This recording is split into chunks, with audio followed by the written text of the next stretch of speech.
सभी छोटे भाई बहन, आप सभी का स्वागत है आपके अपने channel only maths by Sachin पे।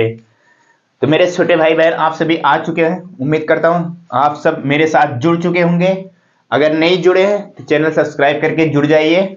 हम आपकी मैथ को पूरी की पूरी कंप्लीट करा रहे हैं। कक्षा 7th की एनसीईआरटी मैथ को हिंदी मीडियम अभी कंप्लीट करा रहे हैं और 8th का भी कंप्लीट करा रहे हैं, जिसमें मैंने 8 का 6 चैप्टर कंप्लीट करा दिया। 7वां चैप्टर चल रहा है और आप में अभी 4था चैप्टर चल रहा है। हम पूरा का पूरा एनसीईआरटी मैथ पहले हिंदी मीडियम कंप्लीट कराएंगे, फिर उसके बाद इंग्लिश मीडियम वाला भी कंप्लीट कराएंगे। तो मेरे भाई बहन, आप इसके दो दोस्त हैं उनके साथ शेयर भी करिएगा। अगर आप मेरे साथ पहले से जुड़ेंगे आपको पता होगा किस तरीके से पढ़ाया जाता है। हम आपका थोड़ा सा वक्त लेंगे लेकिन आपको ना सिखाएंगे। अगर आप मेरे साथ जुड़े रहेंगे आपको गारंटी देता हूं आप सीख जाएंगे। अभी तक आप सिंपल इक्वेशन यानी कि सरल समीकरण में आप जुड़े हुए हैं तो आपको पता होगा, मैंने आपको बता दिया है समीकरण बनता कैसे है, समीकरण बनाते कैसे, ये सारी चीजें मैंने आपको इंट्रोडक्शन और एक वीडियो इन सब में करा दिया है। और प्रश्नावली एक्सरसाइज 4.1 के मैंने 4 क्वेश्चन भी करा दिए हैं। आज हम करेंगे 5वां नंबर क्वेश्चन करेंगे ना। मैंने आपने थंबनेल पे देखा होगा 5वां नंबर क्वेश्चन है हमारा। आज हम वही करेंगे कंप्लीट। हमारे पास क्या है, इसमें इस क्वेश्चन में क्या है, हमारे पास इक्वेशन समीकरण दिया हुआ है और उसको क्या करना है, लैंग्वेज में लिखना है, भाषा में लिखना है। किस तरीके से लिखेंगे अभी आप देखे होंगे। इसके पहले वाला जो वीडियो था सरल समीकरण का 4था नंबर जिसमें क्वेश्चन कराया था, उसमें लैंग्वेज लिखा था, भाषा लिखा था। क्या किया था हमने, समीकरण बनाया था। इसमें क्या है, उसका उल्टा समीकरण हमें दिया हुआ है, भाषा में लिखना है। हमारा पहला क्वेश्चन कौन सा है वो चीज हम देखते हैं। लेकिन इससे पहले हमारा ये कौन सा एक्सरसाइज है, एक्सरसाइज हमारा है ये 4.1 है, क्लास 7 एक्सरसाइज 4.1 का। ये है 5वां नंबर क्वेश्चन। क्या है क्वेश्चन ने क्या कहा है, जरा ध्यान से देखो। क्वेश्चन ने कहा हुआ है निम्नलिखित समीकरण के सामान्य कथनों के रूप में लिखिए। वही बात हुई ना, कहने मतलब जो कथन बोले तो लैंग्वेज दिया हुआ है, भाषा में लिखी गई है, उसको क्या करना है, समीकरण के रूप में हमें लिखना है। तो पहला नंबर ऑप्शन देखते हैं, फर्स्ट नंबर ऑप्शन वो कौन सा है हमारा। देखो p प्लस का 4 = 15 समीकरण है ना। ये बताओ ये हमारा समीकरण है कि नहीं है, बिल्कुल है हमारा समीकरण। समीकरण मैंने क्या बताया हुआ है, एक बराबर का चिन्ह होता है और एक कोई आपको ए से लेके जेड तक कोई एक अक्षर मिलेगा तो वो क्या होता है, चर उसे कहते हैं ना। तो इतनी चीज, एक बराबर चिन्ह कोई एक चर, तो ये सारी चीजें होती हैं। तो इसका मतलब क्या होता है, वो हमारा समीकरण होता है। और समीकरण में मैंने क्या बताया हुआ है, समीकरण के दोनों पक्ष के मान जो होते हैं वो बराबर होते हैं। जब हम समीकरण सॉल्व करेंगे उसमें हम आपको बताएंगे। और मैंने सॉल्व करना भी थोड़ा बहुत आपको सिखाया हुआ है, भिन्न एवं दशमलव में भी सारी चीजें सिखाई हुई हैं। तो देखो लैंग्वेज लिखना है, यानी कि इसको कथन के रूप में लिखना है। हमारा पहला नंबर ऑप्शन ये है, p प्लस का 4 = 15। p क्या है हमारा, कोई एक संख्या है, प्लस यानी कि आप खुद ही देखो ना, आप अपनी भाषा में एक बार सोचो, गणित की भाषा में छोड़ो। कोई एक संख्या है जिसमें 4 जोड़ा है, उसके बाद उसको जोड़ने के बाद कितना आया है, 15 आया है। यानी कि बराबर इन ये कोई एक चर है, चर में मैंने 4 जोड़ा है, उसके बाद बराबर 15 लिखा है। इसका मतलब कोई एक संख्या है हमारे पास जिसको मैंने क्या माना हुआ है, p माना हुआ है। किताब ने p माना है, तो जब p माना हुआ है उसमें क्या किया जाए, 4 जोड़ा गया है। 4 जोड़ने के बाद कोई एक संख्या है, उसमें 4 जोड़ने के बाद जो उसका मान निकल गया, जब जोड़ देते हैं ना कोई उस संख्या में 4, तो वो 15 आ जाता है। इसको हमको कथन के रूप में लिखना है, इसको हमको कथन के रूप में लिखना है। क्या कहीं लिखेंगे, ध्यान से देखना। अब बताओ, इसको आप अपनी कथन में लिख सकते हो ना, p एक संख्या है, ऐसे भी लिख सकते हो, p एक संख्या है जिसमें 4 जोड़ने पर उसका मान 15 आता है। इतना लंबा भी लिख सकते हो, ऐसे लिख सकते हो नहीं, p एक संख्या है जिसमें 4 जोड़ने पर उसका मान 15 आता है। इस तरीके से भी लिख सकते हो, लेकिन इसे थोड़ा सा शॉर्टकट में लिखना चाहो, छोटे में लिखना चाहो, इतना लंबा ना लिखना चाहो, तो क्या लिखोगे, p और, देखो शॉर्टकट में p और 4, p और 4 का योग, योग मतलब p और 4 को जोड़ने पर, क्या p और 4 का योग क्या आता है? 15 आता है। 15 है या फिर आता है या कुछ भी, एकदम शॉर्टकट में सिंपल सा छोटा सा लैंग्वेज बन गया हमारा। या इसको मैंने देखो जो मैं बता रहा हूं वो लिखने जाते तो आप कितना बड़ा होता। p एक संख्या है जिसमें 4 जोड़ने पर उसका मान 15 आता है, उसी को एकदम छोटे लैंग्वेज में लिखा है p और 4 का योग 15 है। समझ में आई ना?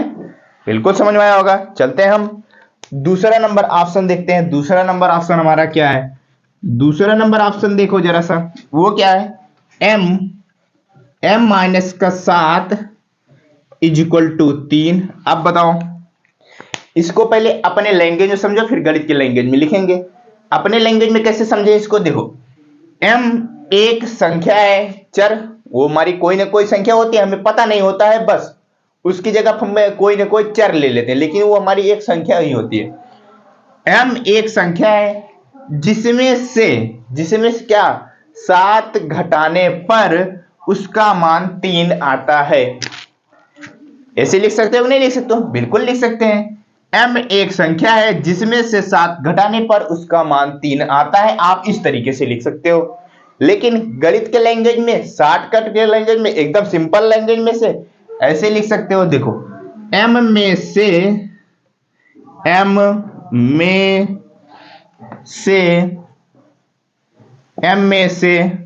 7 घटाने पर, m में से 7 घटाने पर,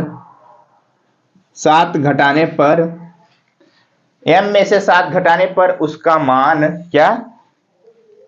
उसका मान 3 आता है, या फिर ऐसे भी कह सकते हैं घटाने पर 3 प्राप्त होता है। आप कुछ भी कर सकते हैं ना, 3 प्राप्त होता है। अब बताओ, ये चीज बताओ, ऐसे लिख सकते हैं या फिर m में से 3 घटाने पर 3 प्राप्त होता है, या फिर इसको कह सकते हैं, क्या कह सकते हैं? m में से 7 घटाने पर 3 प्राप्त होता है, या फिर 3 मान आता है, यानी 3 आता है। कुछ भी आप लिख सकते हैं, सारी की सारी लैंग्वेज हमारी सही होंगी। तो क्या लिखेंगे? देखो ये हमारे पास m एक संख्या सी, उसमें से 7 घटाया तो उसका मान 3 आया, तो वही चीज लिखा है m में से 7 घटाने पर 3 प्राप्त होता है। 2 ऑप्शन कंप्लीट हुए। अब चलते हैं नेक्स्ट ऑप्शन, तीसरा नंबर ऑप्शन देखते हैं हमारा कौन सा है। तीसरा नंबर ऑप्शन देखो, तीसरा नंबर ऑप्शन है हमारा ये 2m इज इक्वल टू 7। ये भी क्या है? हमारा एक समीकरण है, बशर्ते क्या है, जो चर है वो हमारा गुणा में है। बात समझ में? चलो देखते हैं। अब बताओ 2m इज इक्वल टू 7।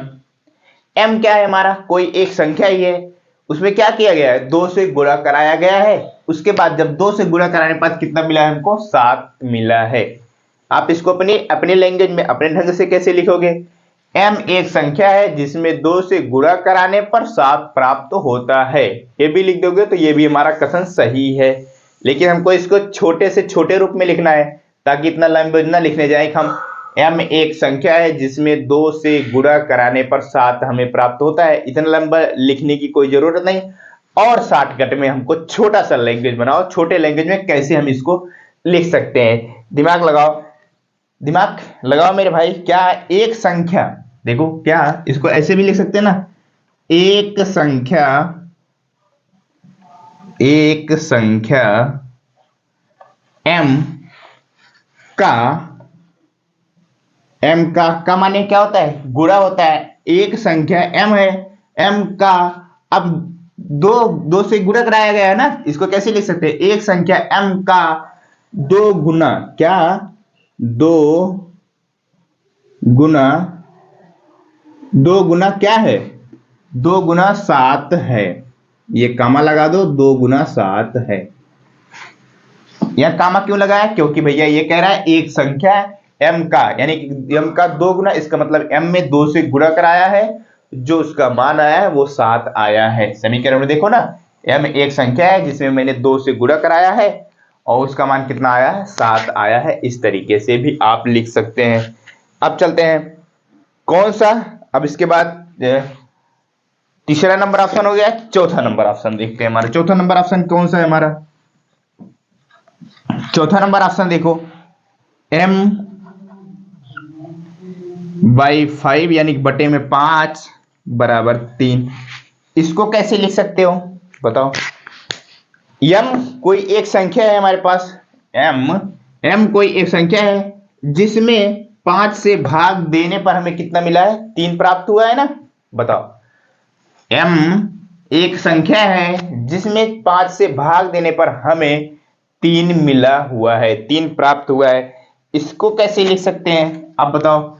इसको क्या हम ऐसे नहीं लिख सकते, एक संख्या। अब बताओ m जैसे ये देखो, ध्यान से देखना, m अपॉन 5 है। इसको क्या हम ऐसे नहीं लिख सकते, m गुणे 1/5। इसका मतलब m में क्या कर रहे हैं, 1/5 से क्या कर रहे हैं, गुणा कर रहे हैं। या फिर एक ऊपर से कोई मतलब है नहीं, m का 1 में गुणा कराएंगे तो m ही होगा, और नीचे क्या बच जाएगा हमारे पास 5। इसका मतलब m में 5 से भाग भी दे रहे हैं। या फिर ऐसे कह सकते हैं m का 1/5, ये भी कह सकते हैं आप, और ये भी कह सकते हैं m में 5 से भाग। दोनों बात सही है हमारी, ध्यान से देखना। m में 5 से भाग देने पर, या फिर ये भी कह सकते हैं m का 1/5। आप दोनों को दोनों कह सकते हैं, m का 1/5। एक बार के लिए आप देखो, m को मान लो 25 है हमारा, m को 25 है हमारा। m को मान लो एक बार हमारा 25 है। अब मैं इसमें कहता हूं m में 5 से भाग दो। 5 से भाग देने पर कितना आ रहा है, 5 से जब इसको काटोगे 5/25 यानी 5 आ रहा है। अब देखो m जो है, m को मान लो क्या है हमारे पास, m मैंने 25 माना हुआ है। 25 को अगर मैं काम, अभी मैंने कहा 5 से भाग देने पर, अब मैं इसको कहता हूं m का 1/5, का 1/5। इसका मतलब का 1/5 मतलब क्या होता है, का मतलब गुणा, 1/5 मतलब 1 5 5 से गुणा कराओ। अब फिर 5 से काटोगे इसको, 5/25, 5 का 1 में गुणा कराओगे 5, वही चीज तो आ रहा है ना। दोनों बात सही है, सेम है कि नहीं है बताओ, दोनों बात सेम है। या फिर आप इसको कह सकते हैं m में 5 से भाग देने पर, या फिर ये भी कह सकते हैं m का 1/5। इन दोनों में से आप कुछ भी कह सकते हैं, दोनों को दोनों लैंग्वेज हमारी सही होंगी।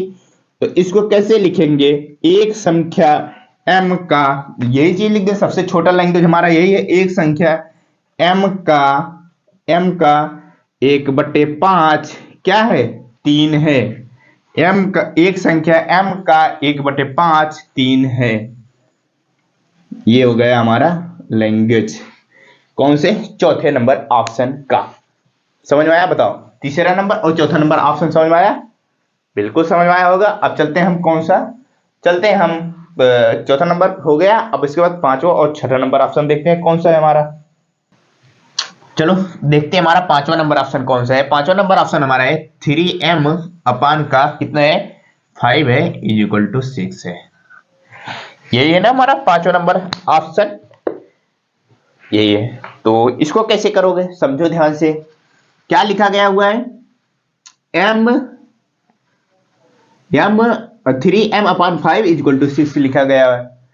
इसका मतलब क्या हो रहा है, 3m में 5 से भाग दे रहे हैं। आप ये भी कह सकते हैं 3m में 5 से भाग देने पर 6 प्राप्त होता है। या फिर अब वही बात आती है, देखो अभी जैसे क्या था हमारा, था m/5 था। अब देखो ये कितना है, 3m अपान 5 है। क्या हम m को अलग करें, बिल्कुल अलग करो। जब m को अलग करोगे तो कैसे लिख सकते हैं, m गुणे 3/5, ऐसे लिख सकते हैं बताओ, ऐसे लिख सकते हैं ना, m गुणे 3/5। इसका मतलब इसको क्या कह सकते हैं, इसको कह सकते हैं m का माने गुणा, m का 3/5 कह सकते हैं ना, बिल्कुल कह सकते हैं। चलिए तो वही करेंगे हम, क्या करेंगे, m का उसी तरीके से ये भी लिख लो, एक संख्या कौन सी है वो हमारी, एक संख्या हमारा m है, m का 3/5 क्या देता है हमें, 3/5, m का 3/5, m का 3/5 6 होता है, या फिर 6 प्राप्त होता है, कुछ भी आप कह सकते हैं। m का 3/5 6 प्राप्त होता है। लैंग्वेज है हमारी, ध्यान से देखना, समझ में आ रहा है कि नहीं बताओ। अब ये लेंगे समझ मारे, एक संख्या m का 3/5। m हमारे पास कोई एक संख्या है जिसका 3/5 यानी कि 3/5 से गुणा कराने पे 6 प्राप्त होता है। समझ में आया? बिल्कुल। चलते हैं कौन सा छठा नंबर ऑप्शन देखते हैं। छठा नंबर ऑप्शन हमारा कौन सा है? छठा नंबर ऑप्शन देखो, 3p प्लस का 4 इज इक्वल टू 25। ये हमारा कौन सा छठा नंबर ऑप्शन है। अब बताओ छठा नंबर ऑप्शन कैसे सॉल्व करोगे? ये तो हमारा थोड़ा सा लंबा है। 3p प्लस का 4 इज इक्वल टू 25 है कि नहीं है? बिल्कुल है। अब बताओ चर कौन सा है? हमारा p है और उसमें क्या किया गया है? 3 से तो गुणा कराया गया है, चर में 3 से गुणा कराया गया और उसके बाद फिर क्या किया गया? 4 से 4 जोड़ा गया है, उसका मान जो आया है 25 आया है। इसको अगर अपने लैंग्वेज में लिखने जाओगे कैसे लिखोगे? कोई एक संख्या है जिसमें 3 से गुणा कराने पर और 4 जोड़ने पर उसका मान 25 प्राप्त होता है। इस तरीके से आप लिख सकते हैं। अगर यही चीज लिख देंगे तो गलत नहीं होगा, एकदम सिंपल सी लेंगे। क्या? एक संख्या जो कि p है जिसमें 3 से गुणा कराने पर और 4 जोड़ने पर उसका मान 25 प्राप्त होता है, ये चीज लिख सकते हैं। या फिर आप इसको गणित के लैंग्वेज में लिखने जाएंगे तो गणित के लैंग्वेज में लिख लीजिए। क्या लिखेंगे गणित के लैंग्वेज में? एक संख्या p जिसका तिगुना यानी कि 3 गुने का, लिख लो। चलो मैं लिखा रहा हूं। एक संख्या p, एक संख्या p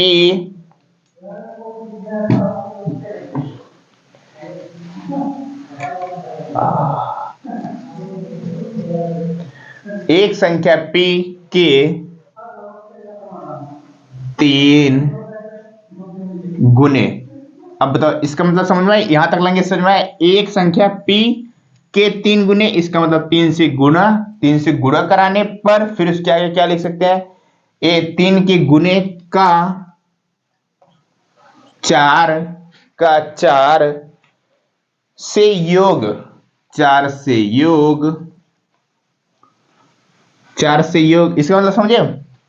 एक संख्या p के 3 गुने, 3 से गुना करा दिया यानी 3 से गुणा कर दिया। 3 गुना मतलब 3 से गुणा करने पर का 4 से योग, इसका मतलब जो आया उसके बाद का 4 से योग, 4 से योग मतलब 4 उसमें जोड़ दिया। 4 से योग करने पर लिख सकते हो, कोई दिक्कत नहीं है।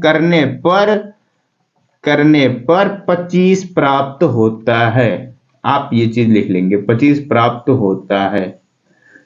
कुछ भी लिख सकते हैं आप, अपनी लैंग्वेज में लिखिए या फिर ये सब क्या है? ये सब शॉर्टकट लैंग्वेज है, छोटा लैंग्वेज है हमारा। लास्ट का 2 नंबर ऑप्शन कौन सा है हमारे पास? छठा और 7वां नंबर ऑप्शन। चल देखते हैं वो भी हमारा कौन सा है। छठा नंबर ऑप्शन है, नहीं सॉरी छठा नहीं, 7वां और 8वां नंबर ऑप्शन है। कौन सा? 7वां और 8वां नंबर ऑप्शन कौन? देखो 4p माइनस का 2 इक्वल टू कितना आया है? 18 आया है। इसको आप बहुत आसानी के साथ लिख सकते हैं। कैसे लिख सकते हैं? देखो कोई एक चर है, कोई एक संख्या है जिसमें 4 से गुणा करने पर, उसके बाद 4 से गुणा करने पर उसमें से 2 घटाने पर जो मान आता है वो 18 आता है। इसको क्या कर सकते हैं? अपने लैंग्वेज में लिख सकते हैं। ऐसे कैसे? कोई एक संख्या है, 4 से गुणा करने पर उसके बाद उसमें से 2 घटाने पर उसका मान 18 प्राप्त होता है। इस तरीके से भी आप लिख सकते हैं। लेकिन गणित के लैंग्वेज में सिंपल सरल लैंग्वेज कौन सी होते हैं? संख्या p के 4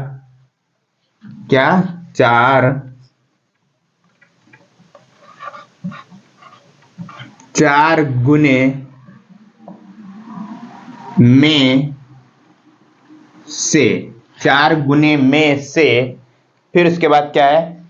में से 2 घटाने पर क्या किया गया? 2 घटाने पर क्या? 2 घटाने पर 18 प्राप्त होता है। 18 ही प्राप्त हुआ है ना, जब हमने उसमें क्या p जो हमारी एक संख्या है उसमें 4 गुने का मतलब 4 से गुणा कराने पर, 4 गुने में से 2 घटाने पर 18 प्राप्त होता है। लास्ट ऑप्शन 8वां नंबर ऑप्शन देखते हैं हमारा कौन सा है। 8वां नंबर ऑप्शन देखो कौन सा है हमारा, p/2। p/2 और इस क्वेश्चन में थोड़ा सा मिस्टेक है, प्लस नहीं होगा यहाँ पे माइनस होगा। क्या p/2 माइनस का 2 इज इक्वल टू कितना है, 8 है। आप बता दो इसको कैसे लिखोगे आप। p/2 इसका मतलब p में क्या कर रहे हैं, 2 से भाग दे रहे हैं, ये भी कह सकते हैं। या फिर ऐसे कह सकते हैं p का, अगर अलग करने जाओ p का 1/2। 1/2 जानते हो क्या होता है हमारा, 1/2 इसका मतलब होता है आधा। क्या होता है, आधा। क्या भाई, आधा होता है। कैसे आधा होता है, जरा ध्यान से देखो। नीचे जो होता है हमारा पूरा होता है। मान लो एक सेब है, सेब है हमारे पास एक क्या 1/2 सेब हमारा है। इसमें क्या करना है, कितने हिस्से हुए, 2। 1/2 का मतलब समझ रहे हो, ये सेब हमारा, इसको 2 भागों में मैंने बांटा।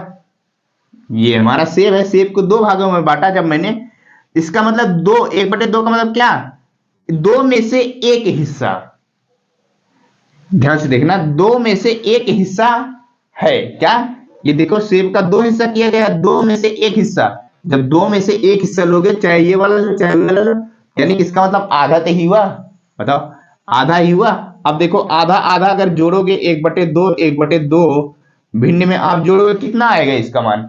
नीचे हर समान है 2, ऊपर 1 1 जुड़ के 2 हो जाएगा। 2 से 2 काटेंगे तो 1 आ रहा है ना, 1 से आ जा रहा है नहीं, आधा आधा जोड़ने पे हमारा 1 आ जा रहा है। 1/2 इसका मतलब क्या, आधा। कह सकते हैं, ये कह सकते हैं हम, बिल्कुल कह सकते हैं, ये भी आप कह सकते हैं। चलो देखो ध्यान से, क्या कहेंगे आप, p। अब बताओ p/2 है, क्या कह सकते हैं हम, ये हम p का बोले तो गुणा 1/2, p का आधा कह सकते हैं, नहीं कह सकते, या p का 1/2 कह सकते हैं, या फिर p का आधा भी कह सकते हैं। दोनों लैंग्वेज हमारी सेम की सेम ही है। दोनों के दोनों का अर्थ जो है वो हमारा सेम का सेम ही निकलेगा। p का 1/2 चाहे कहो, या फिर कहो p का आधा, जो मर्जी आपकी वो कहो। इसको आप लिख सकते हैं, क्या लिख सकते हैं, संख्या। संख्या हमारा कौन सी है, संख्या वो हमारी संख्या कौन सी है, हमारा संख्या p है। संख्या p का आधा लिख लो मेरे भाई, p का आधा। p का आधा लिखो, p का आधे में से 2 घटाने पर, क्या p, संख्या p हमारे पास p है, p का आधा, आधा मतलब वही चीज ना, इसको p को 1/2 लिख सकते हैं कि नहीं लिख सकते, लिख सकते हैं ना। p का 1/2, p का 1/2 ना कह के मैं कह रहा हूं p का आधा, आधे में से 2 घटाने पर 8 प्राप्त होता है। 8 प्राप्त होता है, आप ये चीज लिख सकते हैं।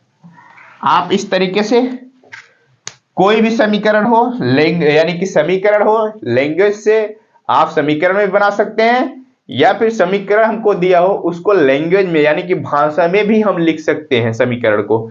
ये दोनों चीज मैंने चौथे नंबर क्वेश्चन इसके पहले वाले वीडियो में डाला हुआ है, और आज वाले वीडियो में ये चीज डाल दिया है कि मैंने आपको समीकरण को कैसे हम भाषा के रूप में लिख सकते हैं।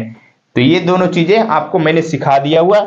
इसके बाद छठा नंबर क्वेश्चन हमारा लास्ट बचता है, हमारा छठा नंबर क्वेश्चन हो जाएगा कंप्लीट। उसके बाद चलेंगे नेक्स्ट समीकरण प्रश्नावली 4.2 में।